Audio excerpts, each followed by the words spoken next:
Rise Up See Red podcast, all about the Arizona Cardinals and the NFL, featuring insider and outsider perspectives. Enjoy the best hour of Cardinals talk on the web. Now here are your hosts, Jess Root and Seth Cox.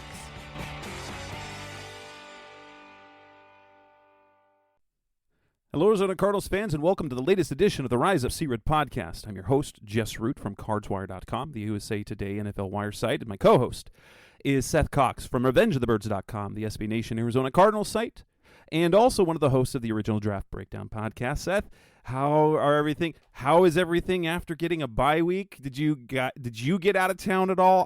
My wife and I, we did take a couple of days because this was a completely football-free weekend. Sun Devils are all done with theirs. The Cardinals didn't play, and so I had zero football commitments this weekend, so we actually got out of town. No, I still had youth football, and it was raining, and we got to stay out there extra long because they had to move fields. So it was, even longer weekend trying to recover on Sunday this week.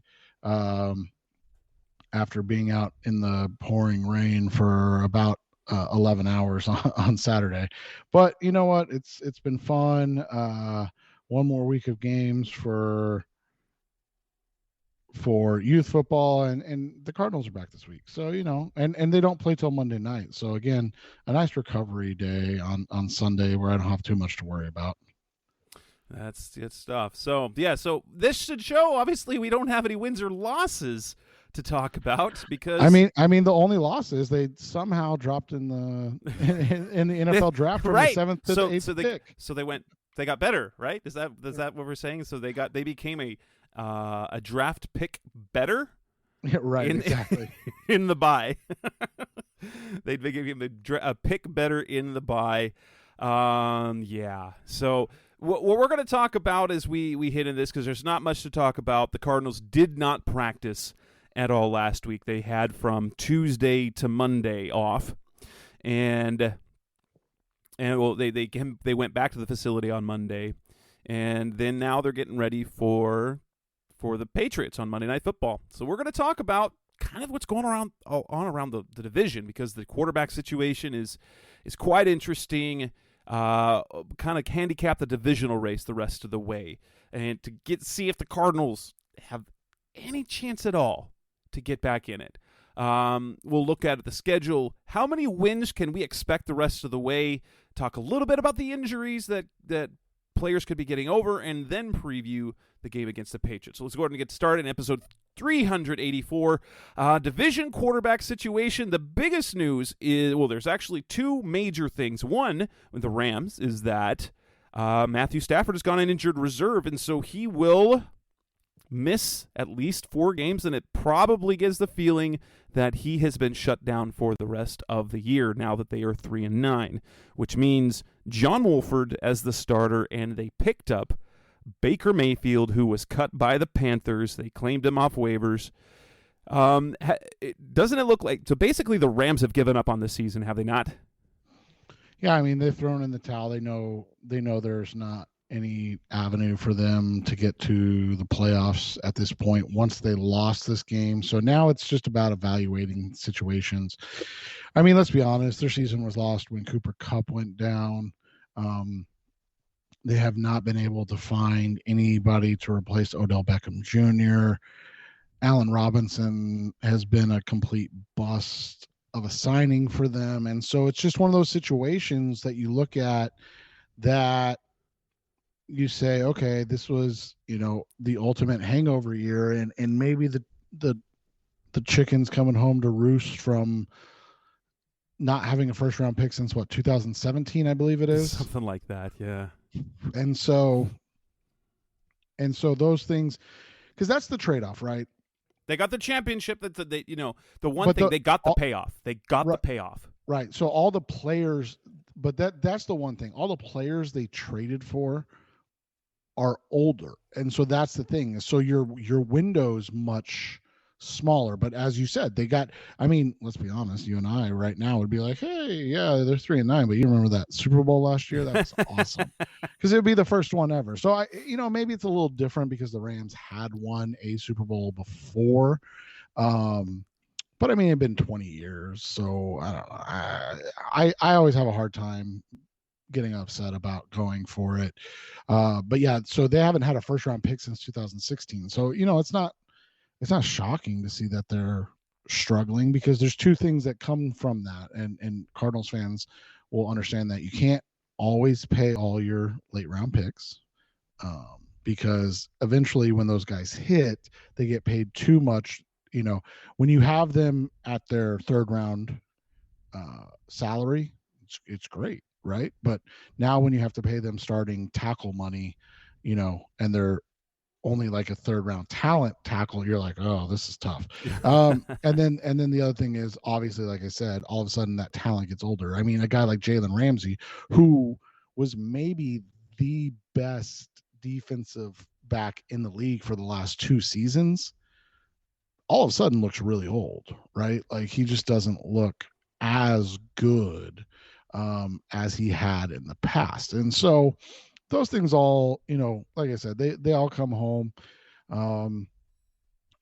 And it's unfortunate that the Cardinals weren't able to take advantage, because you have to assume, and I know that's a very dangerous thing to do, but you have to assume that they're going to get back on track, because I mean, even like a Jalen Ramsey is only 28. I mean, he's not that old. And you're talking about a guy that was all pro the past 2 seasons. So yeah, he's having a bit of a down season in his, from his standard, but he's still a good ball player. Cooper Kupp's recovery is going to be a big deal. And then the Matthew Stafford situation, like you said, like this dude, I guess this is something we can talk about at this point. You and I got information before the season that it was recommended, and we can't confirm this, but recommended that Stafford should have had elbow surgery in the offseason. And that's actually even kind of been reported, like not to this extent, that he really needed surgery. Essentially, he needed surgery, but he wanted to play through it.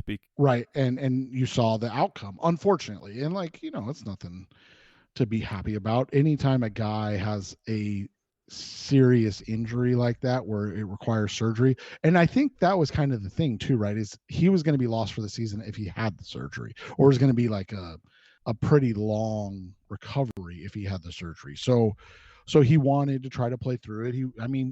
He finally won a Super Bowl. He'd been burdened with being a Lion for so long.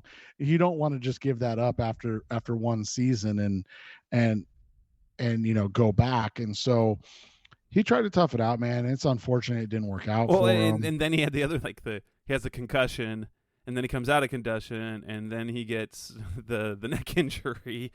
And they had their magical year, and now they're paying the piper. Yeah. That's been. So let me ask you this: does the Baker claim to you tell you that there's a long-term concern about Matthew Stafford? I don't think so. I think at this point it's just to throwing stuff at the wall. I think honestly with Baker at this point, it's, hey, they got John Wolford. They know that Bryce Perkins isn't it, and so maybe they can evaluate Baker to be something. Yeah, I was just curious if you thought that maybe it was like, hey, let's just get a head start on the post Stafford evaluations, or at least so they have, because they like Wolford, but he's a great backup. He's in the Colt McCoy camp. But do they like him enough to write him out the rest of the year, or honestly, I think it's more about just having a capable backup behind Wolford, as opposed to anything else. I think Bryce Perkins, they realize, Bryce Perkins isn't the answer. That'd be akin to Trace McSorley starting a game, and you're like, oh yeah. Well, and let's be honest, he got smoked too in that game. So, like you said, and Bryce had to come in for a couple plays, and everybody's like, oh yeah. So, it's tough, like you said, and they've got a long, tough road back. It's not an easy thing, and they do have a lot to answer, because you're talking about a guy that's going to be 35 in February. I mean, Matthew Stafford's going to be 35 in February. And I believe they still owe him a ton of money. I don't know what retirement does to that stuff. You probably know a little better than I do. But like, he basically re-upped with them. Yeah, so they're still on the hook in 20 unless he pulls and retires, which why would you? Why would you when you've got that much money on the table? Right. So I mean, they're literally on the hook for basically they've got a 12, or they can get out of it after 25. So they're on the hook for 3 more seasons in cap hits. Like the dead cap next year, if they were to have to cut him, is $50 million. Like, that's a lot of money, man. So yeah, I mean, so it is something to watch. That's why, I was curious to get because I mean, like you said, unless he has, and I mean, don't get us wrong, he's made more than enough money, but I mean, he's made $300 million in his career, but you're talking about legitimately another $100 million he'd walk away from. $100 million. Like, say what you want about team and camaraderie and this and that. How many people walk away from $100 million? Yeah, why would you? Like, really? Yeah. So and then, so that was, the first kind of domino to fall, right? And then you get the Baker situation, and then San Francisco happens on Sunday, and somehow they still roll over what was supposed to be a really good Miami Dolphins team. I totally thought that the 49ers, I thought that with Elijah Mitchell being hurt, McCaffrey being a little limited, I thought that the Miami offense would be good enough to get a lead, and then that would be all she wrote for the 49ers. Because they wouldn't be able to run the run game. And then Jimmy Garoppolo gets hurt. Jimmy Garoppolo initially, says he broke his foot, and he's going to need surgery to end the season. And now the report came out on Tuesday that maybe he can return this season. I'm assuming they're thinking more playoffs, but he might try to come back for the playoffs. And so now you've got Brock Purdy as the starter in San Francisco. But here's the thing, man.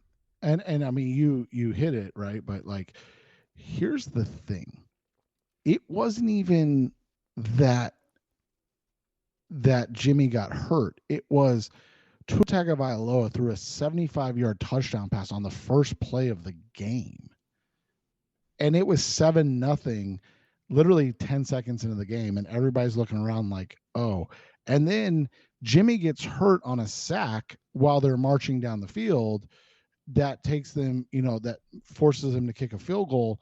And you're like everybody's like, oh man, they're going to get boat raced, right? Like one play, 75 yards. Then Jimmy gets carted off the field and everybody's like, this is over. Yeah, it's 7-3. It's going to be 21-3 at halftime. Because like you said, Christian McCaffrey's banged up. Deebo Samuel's banged up. I mean, you've got a lot of guys that San Francisco relies on that are banged up, and then they lose Garoppolo, and all of a sudden it's like, hey, Brock Purdy, show us what you got. And I mean, it's one of those situations where it definitely wasn't pretty, but it was effective, right? Like you got a 25 for 37 for 210 yards, 2 touchdowns. He threw the interception. He was sacked 3 times, a couple on him, right? He didn't run well. Something I thought he might have been able to do a little more of was run the ball a little bit. And it's crazy to look at it, man, because in that game, you've got Christian McCaffrey, 17 for 66. You got somebody named Jordan Mason. I saw the box score. Like, is really the 49ers have another one? Yeah. They have another running back that they can plug in and be good. And he went 8 for 51, and so you've got those two guys going for 117 yards on 25 carries. I mean, you're like, hey, it's Brock Purdy. Just make him throw the football. And but they did. I mean, let's be honest. Christian McCaffrey had 8 receptions for 80 yards. The next highest guy was Debo, who had less than 60 yards on 6 catches. I mean, Brandon Ayuk had 5 catches for 46 yards. I mean, they were everything that we hear complaints about Cliff. This was like to the nth degree, right? Like everything was a nickel and dime from Purdy, but I mean, it worked. And that's you can only do with what you have. And so now the question becomes, and you mentioned it, maybe Jimmy's back for the playoffs, right? Maybe Jimmy's back for the playoffs. But it's a big, tall ask of Brock Purdy to run the last 5-game gauntlet of the season. And you and I were talking about it off the air. San Francisco, the last 5 games goes. Let's break that down in our next segment. Okay. But as we look at the division right now, the Cardinals should be like, if the Cardinals had done what they're supposed to do this year, they would be in position to control this division, right? Because now you have a division of starting quarterbacks, which includes Geno Smith, Brock Purdy, and John Wolford, along with Kyler Murray. This is a big. It now, because of how the season is going to end, it becomes a big, just hugely missed opportunities because the Cardinals couldn't get their heads out of their rear ends for the first half of the season. And, even if they were kind of treading water, and they had hoped to tread water for those first 6 games. They had hoped to tread water for most of the season. They've had a lot of things go wrong that have just been super unfortunate. But getting that, how they put things together for that Chargers game, if that's what they were able to do for the rest of the season, they would have been able to change that narrative and finish strong to potentially take over, because the Rams are awful. The Seahawks have definitely come down a lot. And the 49ers, as great as they are defensively, is that defense going to make up for Brock Purdy over these final 5 games? Yeah, and that's the thing, is you look at that game against Miami, the reason they won that game is because you had Nick Bosa just going crazy. I mean, you and I talked about this. I mean, this is obviously rehashing real stuff, but you and I talked about the 2019 NFL draft, right? And we knew Kyler was the pick, but when we were humoring people and we were talking about other people, I mean, I feel like you and I both agreed, and Quinnen Williams has become a very nice player, but like Bosa was literally the only other choice. Right, like right. This dude's a freak of nature.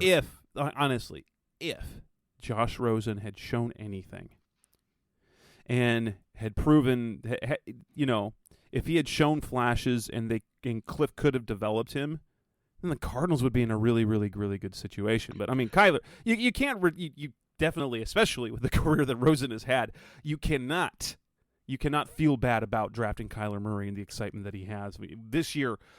They had to decide this year. So yeah, let's. But yeah, I mean, you look at it like you said. If you're getting Eric Armstead back, they're getting a little healthy on defense. Their linebacking trio is just absurd. And then Nick Bosa is the best pass rusher in the game. Yeah.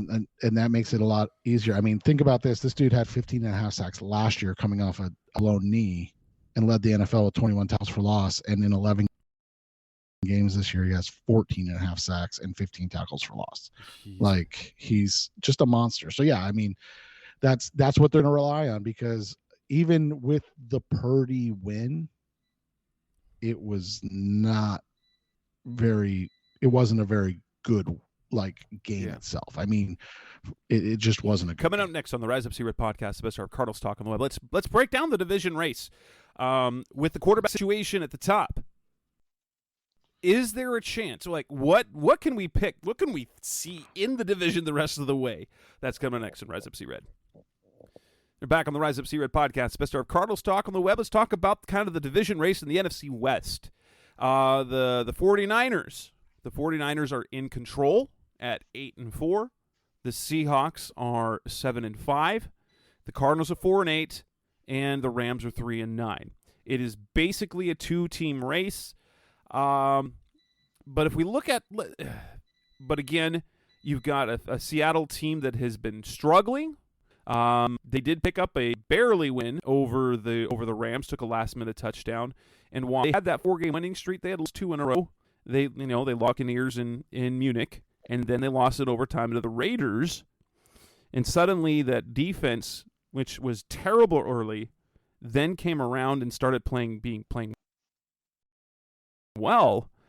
Suddenly doesn't look so good anymore as they gave up 40 to the Raiders and 23 points to a hapless Rams offense that in the Cardinals defense, which is not a great defense, completely shut down the Rams offense in that game. And so as we kind of look at the division the rest of the way, the Seahawks are a game behind. They have games left. This is their schedule the rest of the way. They play Carolina this week. Carolina's bad, but not terrible right now. Their defense is really, really good. San Francisco, they've got Carolina, San Francisco. In fact, they play, let's look at this again. They play 4 of their final 5 games at home. San Francisco? The Seahawks.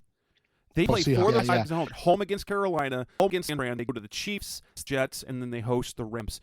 So you're looking at that schedule. I think you should. They should minimum get 3 more wins, right? Well, you look at it like you said, Carolina. That feels like an easy win. The Jets is an interesting one, and that's the one that kind of sticks to me because as much as I want to say this is an easy win, especially at home, Robert Saleh's done a nice job. He's put the Jets in a position to be a little bit more successful this year than they were last year. And he's not afraid of I guess the easiest way is feeling what he needs to do to put the team in a position to win. And that was benching Zach Wilson for Mike White. And so you look at it, you look at the last 2 games, man, and they're 1-1, which is absurd, but 466 yards of offense against the Chicago Bears, which isn't, the Bears aren't very good, let's be honest, but they had 486 yards of offense against the Vikings and held them under 300 yards and somehow lost that game. That's the most Cliff Kingsbury thing I've ever seen in my life. But, I feel like that's the coin flip. And then the other games are kind of slam dunks, like you said. I don't know if they can beat San Francisco. It's at home. That gives them a better chance, but that San Francisco defense, I still don't, even though I'm a Geno Smith guy, I still don't buy the Geno Smith story yet. And then at Kansas City, there's 0% chance I'd take. Jeez. I'd take. I'm Seattle not even. Here's the thing. Seattle's been so hot and cold lately. I'm not even convinced that beating the Panthers is a foregone conclusion. No, and that's the hard spot because you look at it, right? Look at their last 4 games. They beat the Cardinals 31-21. They lose to Tampa Bay 21-16. Then they come out of the bye week and lose to Vegas at home 40-34. So it took a touchdown in the final 45 seconds to beat the Rams. Right. And so that's the thing. So they hold the Cardinals and Bucks to 21 points apiece. And go to the week before, they hold the Giants to 13.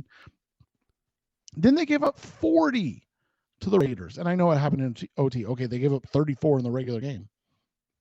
Like you said, John Wolford had them on the ropes. 23-20, they were leading. So this is a tough one. Like you said, Carolina, the Jets, and then the Rams again. And the reason I would give them the Rams at that point is because I'm assuming the Rams are going to have do you think Aaron Donald's going to play that game? I mean, like that's literally the last game of the Right. season. So like, if Aaron Donald's hurting or any of these guys, Yeah, they're totally. they're gonna wrap in it up. 5 games, I think 3 wins is Max. Yeah, probably max if they're going to get 3 wins. Max. And that puts That does them put them at 10 wins. right, which puts them out of the range of the Cardinals. But that's is like, you look at this, it's like you said, the games were like, oh, those are probably wins, Carolina and New York. Those aren't foregone conclusions. Now, I could definitely see them going 2-3, which basically gives them the division over the Cardinals because they've got the tiebreakers. Yep. But that's, at least you're pushing, right? At least you're playing towards something. And you look at the 49ers schedule, not a cakewalk. They do have, so they are at home against Tampa, and then Tampa's defense is legit, though. They are. The defense is very good, but Nick, San Francisco's defense is so good. But the difference is, Tom Brady versus Brock Purdy, you wonder. They travel to Seattle. They play Washington at home. They go to the Raiders, and then they close at home against the Cardinals. They already have 8 wins, so they're 4-0 in the division, and so I just don't see any route to catching them because they just have to win one game, basically. Yeah, it's kind of in that scenario, and so. And here's the thing, and it's not going to happen. So I don't want anybody like in 2 weeks to be like, "Oh, you said no." You look at with Brock Purdy in the schedule they have, you can see where they could go 0-5, like considerably. But that's really hard to do. Well, especially with that defense, like you said. Yeah, it'd be. I mean, since they gave up 44 to Kansas City, it's 14, 16. 10, 0, and 17. Yeah, their defense has been so good. So, yeah, in terms of the Cardinals, I mean, if they win one game, the Cardinals can't beat them because San Francisco guaranteed, even if Cardinals beat them in Week 18, will have the divisional tiebreak over them because they've already won 4 games, and the Cardinals can win 1 more. They can have 2 games max won in the division. So unless the only way that the Cardinals could potentially pass the 49ers, it would mean winning out and them losing out, which seems virtually impossible. So they pick up 1 win, and you figure even with big – this is the thing, the Raiders game. Their defense, the Vegas defense is bad. So even Brock Purdy can lead them to a win because Raiders' offense is good, but the San Francisco defense is legitimately good, like amazingly good. And so you can pencil in, at minimum, a win over the Raiders, and that would eliminate the Cardinals. The question then comes in is Seattle. If they get – it's reasonable that they get to 10 wins, and it's reasonable – for the 49ers to get to 10 wins, just winning 2 games. And then you have to look at, well, if the 49ers pick up the win against Seattle, then that seals it basically because they'll have the head-to-head. If they pick up 1 more division win, then let me just check. I think Seattle is Seattle 3-1 in the division or 2-1 standings. And so we look at the division race. So Seattle's 3-1. If they beat, so they could Seattle if they beat the 49ers and win the division and then beat the Rams, they could go 5-1 in the division. And even if the 49ers beat the Cardinals, it might come down to conference record, which we'd have to, or common games record, which we'll have to look at that later on. I think that even with San Francisco's defense, I think the Seahawks probably are in a position to overtake them unless they continue to decline. Yeah, and I feel like there's 2 wins in that Yeah, they'll probably end up both teams at 10 wins. Yeah, I feel like, and they'll come down to what the tiebreak is. So everybody's got 5 games left. I'm just trying to do the count in my head. Okay, so yeah, I mean, all right, so I mean that Seattle game. Here's the thing. So let's say both teams win week. All right, which is not far fetched. I mean, Tampa's going to be tough for Brock Purdy. I mean, I'm not going to lie, but let's just give them a win and then give Seattle the Carolina game. When you look at that Thursday night in Seattle in December, prime time, that just screams like coming back to earth game, doesn't it? For like a rookie that's been playing over his head. And like, I'm not saying that would be the deciding factor in the division itself, but that could be the game that like puts the onus on San Francisco of, oh, now we have to win a game, because Seattle has the easier last 3 games. I mean, I don't think either of us would disagree with that. Outside of, I mean, obviously Kansas City's the toughest game, but Washington at LA or Las Vegas and then Arizona's a tough schedule comparatively to at Kansas City, New York, and LA. Just because of how bad the Rams are this year, whereas the Commanders are a playoff bubble team, and the Raiders have somehow beat good teams this year. And like you said, the Raiders defense is probably porous enough where they're going to be able to score enough points, but it's also one of those things where maybe the Raiders, having won 3 in a row, they get the Rams this week, like all of a sudden you get a little frisky because you go Rams and then you get New England on a short week. And then you look at it and you're like, oh, maybe we can still play and make the playoffs. Whereas, Seattle is going to have, like I said, we'll see where the Jets are. That'll be what's interesting. But that San Francisco game, man, that's going to be a really intriguing Thursday night football game, because I think it could tell the story of whether or not San Francisco can weather the storm. Yeah. Hey, we don't have to talk about the Rams, though. That's for reals. They're done. They're done. But I think, the sad thing is with the Cardinals is that winning out at this point, it still doesn't do enough. It doesn't guarantee you anything. I guess it puts you on the cusp in the playoff picture, and that. I mean, I know people don't like this, but realistically, that's kind of all we're asking for year to year, right? Be in the hunt late. I mean, obviously, we would prefer that they be a playoff team. But right now, they're really not in the hunt. That's the thing. They're really not in the hunt now. They're on the fringe. They're this glimmer of hope, and that's it. They're just mathematically not eliminated when their reality is they are eliminated. And so even a base scenario of winning the rest of their games. So you've got the Patriots, you've got the Broncos, you got the Buccaneers, you've got the Falcons, and you got the 49ers. Like if we look at those, actually we're going to talk about that next. So yeah, let's do that. Coming up next on the Rise Up See Red podcast, the best of our Cardinals talk on the web. Let's talk about what we expect from the Cardinals in their final 5 games. That's coming up next on Rise Up See Red. We're back on the Rise Up See Red podcast, the best of our Cardinals talk on the web. The Cardinals have 5 games left on the schedule.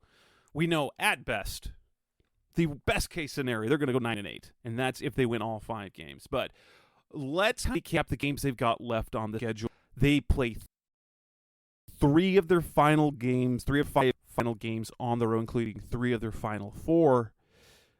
How many of those games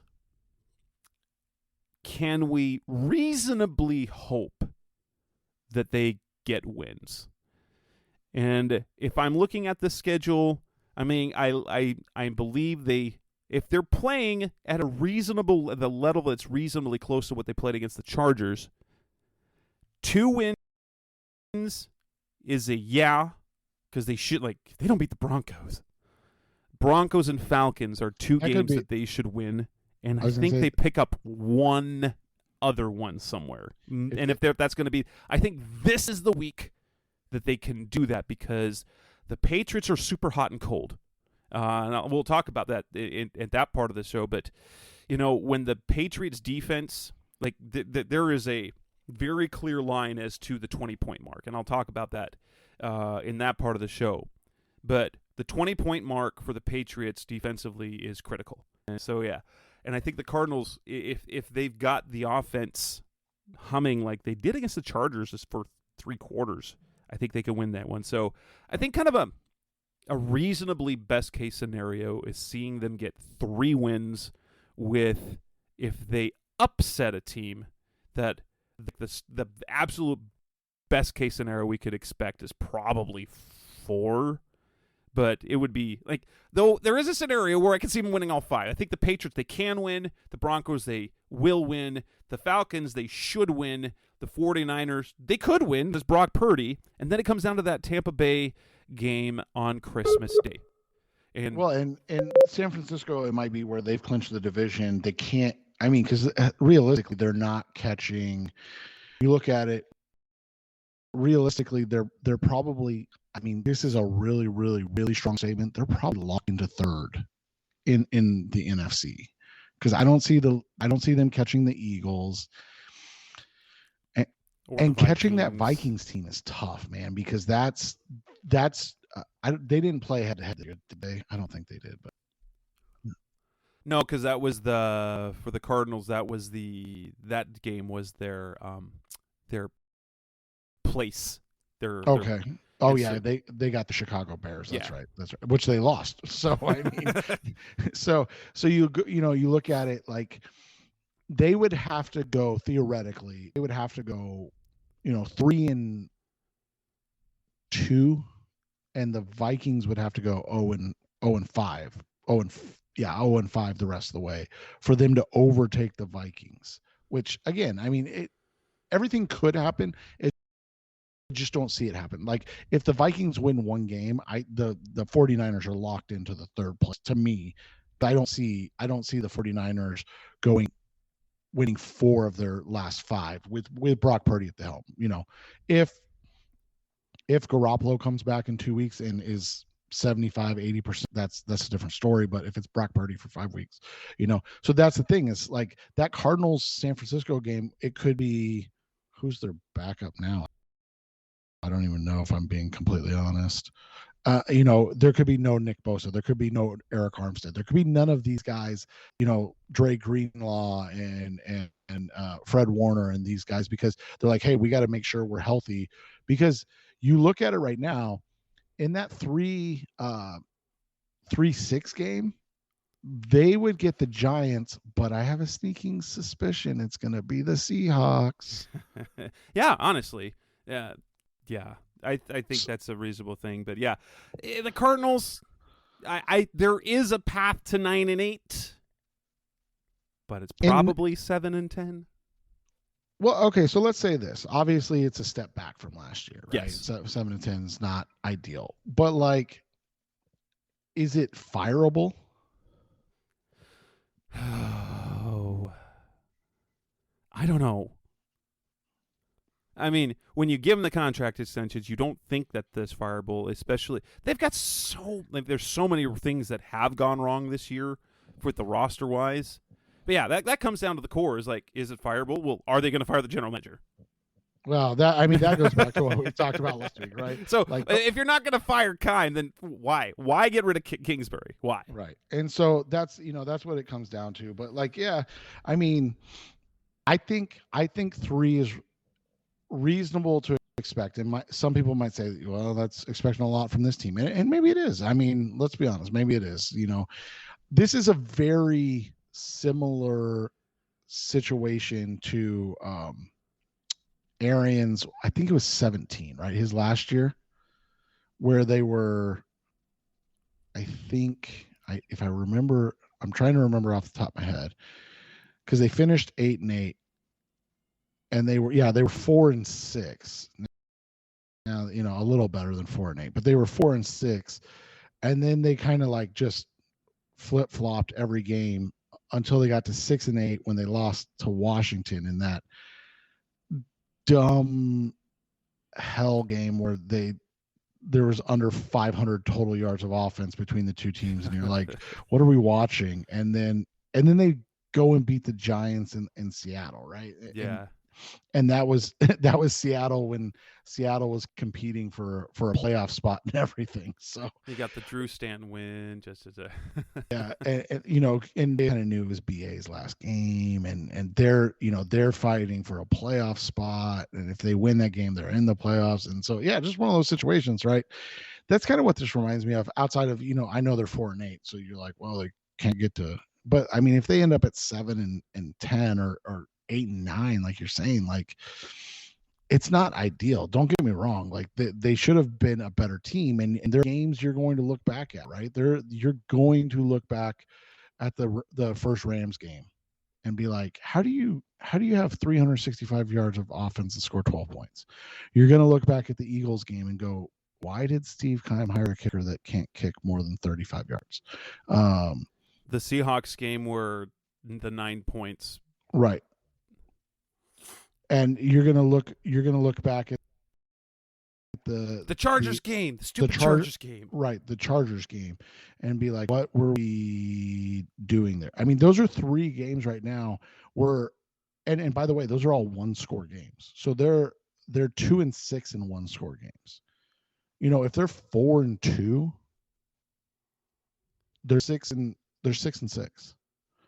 And very much in the middle of things. Right. And that's just kind of it. They've got to find a way to end this season on a positive note, and I think 7 wins is something that you can look at and say, okay, yeah, they went 3-2 down the stretch, but they ended on yes, they went 7-10, but they ended 3-2 down the stretch. They won games that they were supposed to win, and they snuck one out against, like you said, New England, or and then if they end up 4-1 down the stretch, you go, hey, shoulda, woulda, coulda. Like, there are specific moments in games you can look back at and say, if these things are different, this team is vying for a playoff spot. I don't buy the Giants. I don't buy the Commanders. And then they go in literally. Tie. I know, right? The worst possible outcome for the Cardinals playoff perspective. Yeah. Like that was the thing. They needed one of those teams to win to kind of help them, and they literally tied. You think everything about this year. Well, and that's what I said. Like, the hardest thing about this season, and you and I have talked about this a little bit, the hardest thing about the season is how bad the rest of the NFL is. Like, you look at the NFL in general, there's like 3, maybe 4 good teams. Like, you look at it, you're like, okay, the Eagles are good. Like, they've shown they're real. The Vikings are the worst 10-win team in NFL history. Literally, statistically speaking, they are the worst 10-win team in their first 12 games in NFL history. They have the lowest point differential in NFL history for a 10-win team. Lowest. That's absurd. Like, they're just hanging on by the skin of their teeth. They're the 2021 Cardinals. The 49ers look like they were ready to turn into a powerhouse, and now they got the Brock. All right. So and we know Kyle Shanahan with anyone else 9-29. Right. And then you go to the AFC and you got the Bills and the Chiefs, and then you have the Bengals situation where you're like, well, they own the Chiefs, right? Like, the Bengals, are they good? Yeah. And you've got the Dolphins. The Dolphins are they good? Right. And that's the thing. You look at the same thing with like the Cowboys. The Cowboys are 9-3, but let's be honest, how many people can you trust? Well, and are you, like, if you are betting money in week 1 of the NFL playoffs, are you taking Tom Brady and the Buccaneers, or are you taking the Dallas Cowboys? Ooh. Like, and that's right now who they're going to face, because they're not catching the Eagles most likely, and the Buccaneers are going to be the 4 seed. so the Cowboys' best chance is, and like the Cowboys honestly are the team that should run away with the conference, because they have all the pieces. But they're so freaking inconsistent, and Philly, what the heck, Philly? They're just Yeah. That win last week for Philly was the most impressive thing I've seen. I believed that Tennessee, because Tennessee is that wild card team against all these high-powered offensive teams because they play well defensively, and then they can control the clock. And yeah.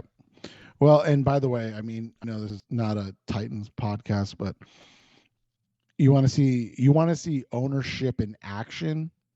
John Robinson getting fired by Tennessee is like berserk, like mind blowing.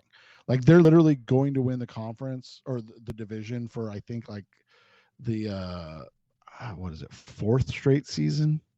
Yeah, fourth straight season. They're going to make the playoffs for the fifth straight season. And they fired the GM. And they're going to have a winning record for the seventh straight season. And they fired the GM. Like they haven't had a losing record since good old Ken Wisenhunt in 2015. Oh wow. The Cardinals have one winning season since 2015. And so that's the thing. So that's what it looks like, man. That John Robinson gets canned, and you know, and you look at it and you go, oh, okay. Like, and here's the thing. We don't know if it's going to work. This is, you know, Tennessee doing something desperate. We'll see if it works, right? Like if it's all Vrabel, then that's all good. But man, that's a ballsy move for a team that has really, really been at the top of their division for the last 5 or 4 seasons. And, you know, I don't even know if I would have made that move if I'm the Tennessee owner, who I don't know who it is, but you know. All right, coming next to the Rise Up Sea Red podcast, the best of Cardinals talk on the web. Let's move on. Looking ahead this week, got some injuries. Who's coming back? Who's probably not coming back? That's coming in next on Rise Up Sea Red. You're back on the Rise Up Sea Red podcast, the best of our Cardinals talk on the web. Got an injury situation. The first injury report of the week won't come out until Thursday because this is a Monday night game this week. But we do know of a few things, and Cliff Kingsbury on Tuesday spoke about some of them. Let's give you the quick rundown. The offensive linemen, Will Hernandez and Rodney Hudson, appear to be on their way back, although he did say that it's probably not going to be this week and much more likely next week. I can tell you for a fact, of course they're not coming back this week. They haven't been out 4 games. The IR rules require players to miss 4 games, not 4 weeks. So they're not even eligible to return this week. That said, the one thing I like about the news about this is the Rodney Hudson news first and foremost, because it shows fans who think he's just collecting a paycheck. The dude wants to play. He's trying to play. And the issue is his physical health, which, as I've said before, I believe was the major concern of why he did not know whether he was going to play this year, because of a bum knee that has since been a problem since training camp. And so his body is beginning to break down. The knee wasn't right, and he still came back. And guess what? When you make a guy who's got a nagging injury and has age at his size, guess what? He's going to miss games. But it's not like the Cardinals had a better option at the time. No, and that's the thing. How do you think it would have played out if they ended up getting the kid that Linderbaum? Cam Jurgens that they wanted, that they allegedly were going to draft in the second round. Yeah, they were going to get Jurgens in the second round. That would be, I mean, maybe we would be excited because we get to see a player develop with some talent, as opposed to, you know, watching Sean Harlow struggle and Billy Price going to sign Billy Price off the freaking scrap heap. Yeah. So yeah, but and so that's the thing is, like, then you probably aren't even thinking about Hudson, right? You're like, oh, it worked out. They prepped, you know, and again, best laid plans. That's who they wanted. It didn't work out. It is what it is. And we talked about this, man. It's a 2-for thing, right? With poor Rodney, and the first is obviously his age, like you brought up. I mean, it's really tough for a 33, 34-year-old man to come back from what is probably a degenerative, and I'm just speculating, but a degenerative knee issue that he's dealing with. When you're talking about this much work, right? Like it's got to be something that's tough. And so you have that, and then you have the fact, and I've told you about this before, like the reason these guys lose weight so fast when they get out of the NFL, especially linemen, is because their body has to have it. And so him trying to maintain his, because he's like 330, isn't he? He's about, I think, 315.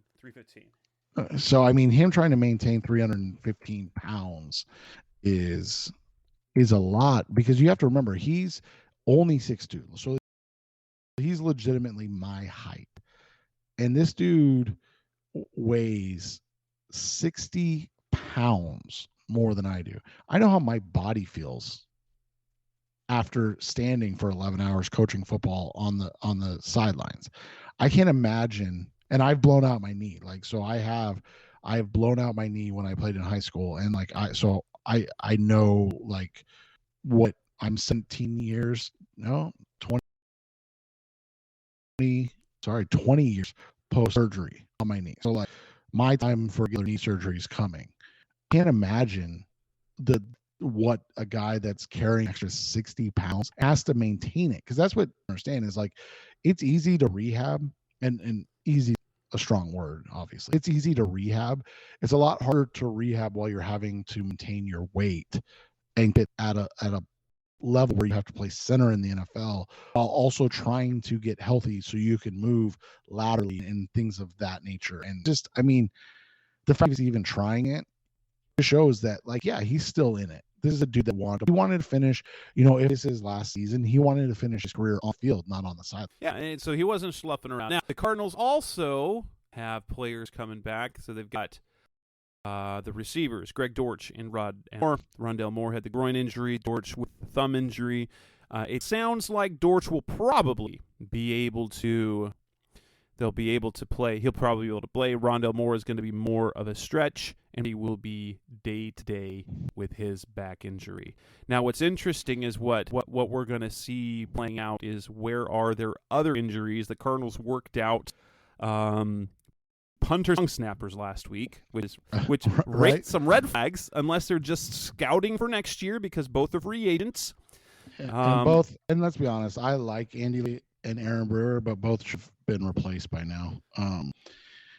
I get if it ain't broke, don't fix it. But man, keep running back guys that are in their upper 30s. It's just asking for it. But yeah, that's a really interesting thing. Like, is that what your speculation is? Because we don't have, like, we're legitimately saying we have no insight into this, unless it was just.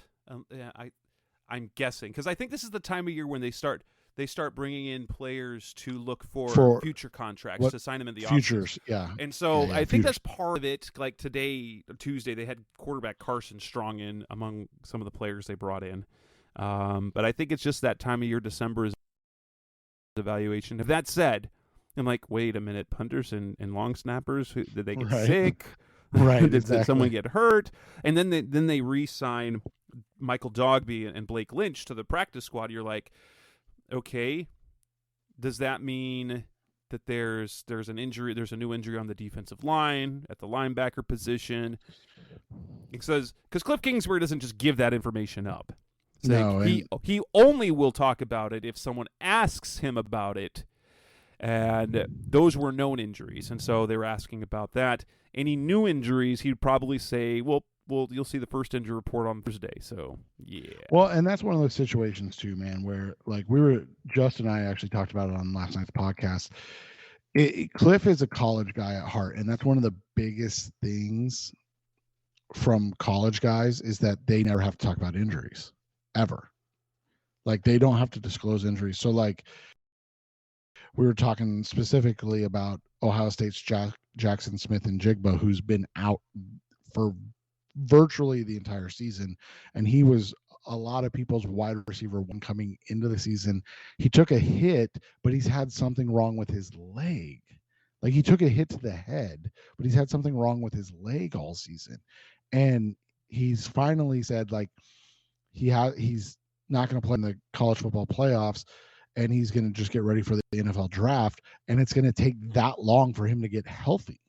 So you're like, what in the hell? So remember, that's where Cliff comes from, where they're like, oh, I don't have to tell you anything, like, and so that's been one of Cliff's things from the beginning is he's like, I'm going to give you as much information as I need to give you, and I'm not giving you anything. Like, that's just who I am. Yeah, and then so that basically wraps up the injury section. So next on the Rise Up Secret podcast, Best of Cardinals talk on the web. Let's wrap this up and talk about the Cardinals and Patriots, their preview this weekend. Not on the weekend, but wrapping up Week 14 on Monday Night Football. That's coming up next on Rise Up C-Red. We're back on the Rise Up C-Red podcast, Best of Cardinals talk on the web. The Cardinals are going to host the 6-6 Patriots, an interestingly inconsistent team. I don't know how this team has a better record than the Cardinals. Here is the kind of the money stat where you look at that. So the Patriots haven't allowed more than 17 points in their 6 wins. In fact, in their 6 wins, they're giving up only 8.7 points per game, right? That's amazing. So their defense is either great or it's terrible. In their 6 losses, they're giving up an average of 29 points a game. Oh, that's like the Cardinals, man. Yeah, it's the 20-point mark is the linchpin. The Pats do not have a win in which their opponent scored 20 points. And so that's going to be that's kind of it. So if the Cardinals can get to 20 points, the good chance they're going to win the game. And then you look at the other money stat. There was a perfect money stat until the Chargers game. The Cardinals entering the Chargers game were 4-0 if they held their opponent to under 100 rushing yards, and 0-7 when they hit the century mark. That stat changed because the Chargers came back and won that game, and they rushed for like 65 yards as a team. So they're 4-1 when they keep their opponents under 100 rushing yards, and 0-7 when they get 100 or more. The Cardinals are 3-1 when they rush for at least 130 yards as a team. And, we know that. And also, that's the other money stat, is that the Pats have allowed at least 130 rushing yards in all 6 of their losses. So run game overall kind of becomes the critical point there is, can they move the ball, one? And if the Cardinals are able to move the ball, we know that the running game will be working. So let me ask you this. They are, as you said, they're super inconsistent. Their wins are 2 over the New York Jets. Both of those games, I believe Zach Wilson started. The second of which, by the way, Zach Wilson and the Jets offense had 103 yards of total offense in that game. So that was not good for those of you scoring at home. Yeah, they won that on a last-second punt return for a touchdown. Right. Yeah, so Zach Wilson started both of those games. Zach Wilson is legitimately an awful quarterback. They beat the Cleveland Browns with Jacoby Brissett. The Browns have been super inconsistent. Their best game was against the Lions, honestly. Right. And so, like, they beat the Steelers, the Colts, and the Lions. And like you said, that Lions game was, you're like, where did that come from? 29-0? Right. And that was that was the game because you're like, well, the Lions, they've been scoring 30 points plus a game. Then they get blanked. You're like, whoa. Yeah. And you look at it, I mean, that's the thing is, like you said, their defense, when it's on, it's on. I mean, they have 3 games this season where they've given up less than 250 yards of offense. Total. 250 total yards of offense. They have 2 games where they've given up less than 125 yards of total offense, which is absurd. But that was the Colts and the Jets, so I don't even know what to make of it. So that's the thing is, like, you don't know what you're getting. Then you look at their total yards. They only have 5 games of over 300 yards of offense. They're 3-2 in those games. So it's not like they're so bad offensively. Right. But which makes this game, the matchup feels like it's good because their defense is great or not great. And if the Cardinals offense is executing the way it did against the Chargers, I think the Cardinals will be in a good place. Yeah, you would have to think that they feel like they're in a good spot to win this game. I mean, the big things come down to, like you said, offensively. If they hit that 300-yard mark offensively, it's tough for the Pats to win. You look at it, their wins again in games are the Lions, which, by the way, this is the other thing. The Lions and the Browns, those games that they won, 6 turnovers they created. So that's the other thing. And maybe everybody's going to go, well, duh, don't turn over the football. So their 3 wins in games where they've allowed over 300 yards. 9 turnovers total. 9. So that's how they win. Like they either completely shut you down on defense, because the games where the offenses had less than 125 yards, they created 1 turnover. So they're either bend and bend but don't break, causing turnovers, or they're complete like the 85 Bears. Like there's there's no margin to calculate on this team. And so that's the thing, is if the Cardinals on Monday Night Football, that's the first thing you look at, right? Monday Night Football. If the Cardinals on Monday Night Football get going, they should be in a good spot. If the Cardinals are able to create offense, they're in a good spot. All of those things are keys. The other thing is this: the Patriots, who are under Bill Belichick, obviously much more accustomed to primetime, are 0-3 in primetime, and they have 2 primetime games left. Now, I think their Patriots Raiders got flexed, not taken. They're 0-3 in primetime, and in those 3 games, they've given up 33 points to the Vikings, who we talked about earlier. They gave up 33 points to the Chicago Bears, and then they gave up 24 last Thursday and looked like a JV team playing against the Buffalo Bills. So that's something to think about, because they have not shown up in primetime games this year, which is super odd for a Bill Belichick team, right? Because they typically have 3, 4, 5, and they were supposed to have 5 this year. They're down to 4. They're supposed to have 4 or 5 every year, and they usually go like 4-1 or 5-0 in those games, because Bill Belichick's the master. And so it's just been an odd season for this, to see how they're playing. The Cardinals have the team, they have the ability to win this game. It's going to come down to a couple things. The first thing is going to be, like you said, can they get going offensively? Matthew Judon has been playing almost as well as Nick Bosa. 13 sacks. Now, interestingly enough, Josh Jones has yet to allow a sack this season, and has looked pretty all right at left tackle this year. And so the other thing is the Patriots linebackers are kind of slow this year. And so that begs the question, if Juwan Bentley's really, so I don't, not all of them, but like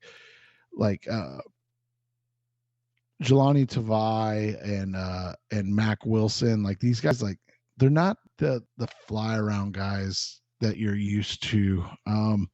So it'll be interesting to watch if they can, how they corral Kyler Murray, because here's the thing. Justin Fields made them look silly in that game, like legitimately made them look silly.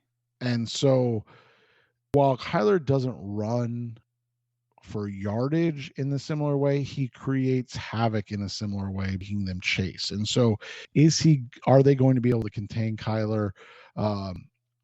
Judon gives them a great singular pass rush. Josh Uche. I'm not familiar. I don't remember how to say it. He's got 7 sacks in his third year out of Michigan. And then Dietrich Weiss seems like he's been around forever, right? Like, and he's having his best year of his career with 6.5 sacks for the Pats. So that's the thing, is like, these guys have the talent up front to cause havoc. Where they struggle is kind of in the secondary. They haven't, Jonathan Jones is a good one, but Jalen Mills has struggled this year. Jack Jones, the ASU product, has been up and down. Adrian Phillips and Marcus Jones are kind of hit and miss. And so are the Cardinals with DeAndre Hopkins and Marquise Brown able to take advantage of it?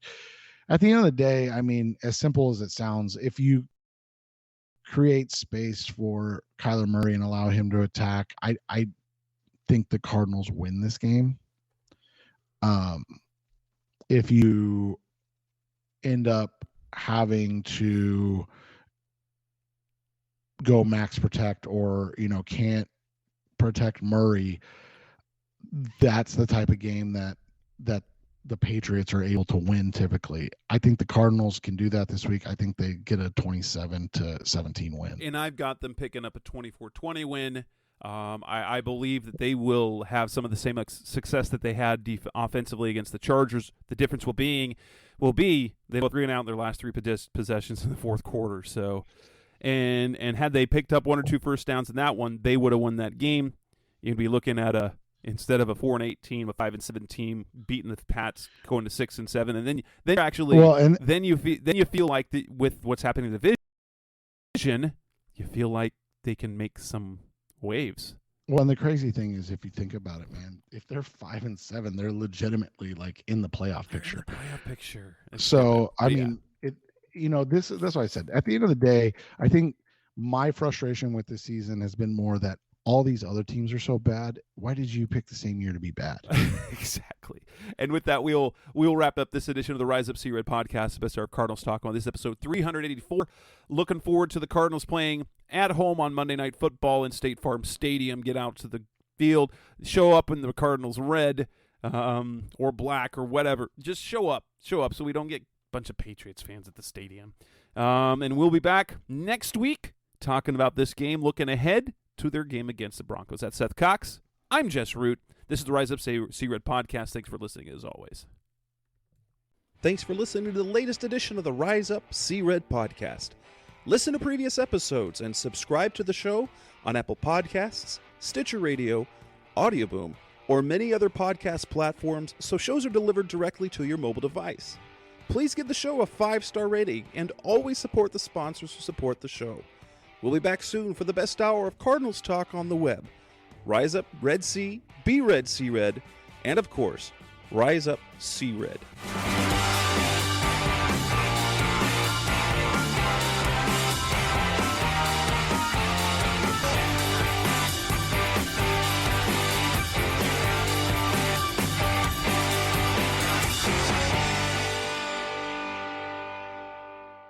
Run!